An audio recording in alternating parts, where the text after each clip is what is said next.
नमस्कार, मी पंकजा गोपीनाथ मुंडे, महाराष्ट्र राज्याची पशुसंवर्धन मंत्री. या खात्याच्या मंत्रिपदाचा भार स्वीकारल्यानंतर महाराष्ट्र सरकारने अत्यंत महत्वाची योजना सन्माननीय मुख्यमंत्र्यांच्या मार्गदर्शनाखाली करण्याचा निर्णय या बजेटमध्ये घेतलेला आहे. ही योजना आहे महाराष्ट्र ग्रामीण पशुधन उद्योजक योजना. या योजनेमधून ग्रामीण भागाच्या आर्थिक विकासाला चालना देण्यात येणार आहे.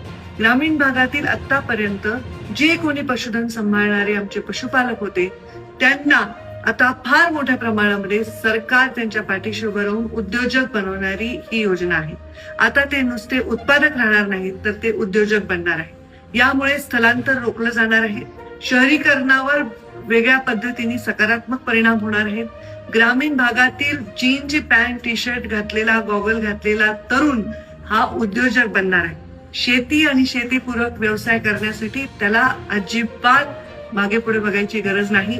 पशुपालक होण्याच्या निमित्ताने तो एक उद्योजक म्हणून सन्मानाने जगू शकतो. आणि अशाच महत्त्वपूर्ण माहितीसाठी आपल्या चॅनलला लाईक, सबस्क्राईब, कमेंट करायला अजिबात विसरू नका. जय महाराष्ट्र.